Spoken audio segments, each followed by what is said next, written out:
And the UW Board of Regents will not fight changes to faculty tenure proposed by Republican lawmakers. A Regents Committee vote came after a contentious debate at their Milwaukee meeting. Professors and their supporters held signs urging Regents to protect tenure, some even wearing tape over their mouths, opposing change that would make it easier for the UW to remove tenured professor.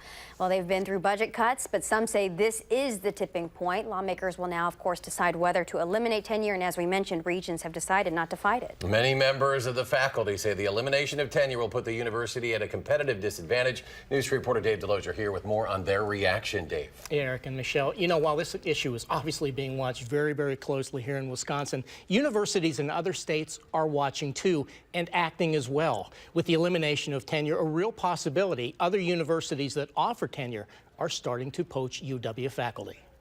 I've been here for 10 years now. Donald Moynihan and Pamela Hurt have taught at UW-Madison for the last 10 years. They've been through budget cuts and figured out a way to make that work. But they say the elimination of tenure is different. The end of tenure, as we know it, there's no way to manage that. That's the tipping point. They say tenure gives faculty members the academic freedom to do research without fear of political repercussion. Many people are familiar with the Wisconsin idea, right? The notion that we sift and winnow until we get at the truth. Well, the ability to sift and winnow to get at the truth, that's academic freedom.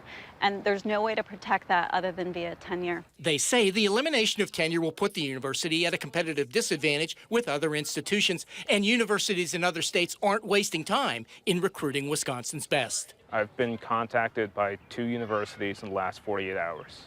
And I've talked to other faculty who've also received contacts from other institutions. The concern is that the loss of top faculty members will impact future research grants and further the economic challenges the university faces. 30% of the UW-Madison budget comes from federal research grants. If star faculty who win those grants depart, that's going to create a huge fiscal problem for the university. Now, while the Regents chose to not fight the elimination of tenure, both houses of the legislature must still vote on it. And Eric and Michelle, tenure is just one of several very contentious issues that's attached to this budget that we'll have to see where it goes. A very important issue, one, as you mentioned, the whole country watching. Dave, thanks. You bet.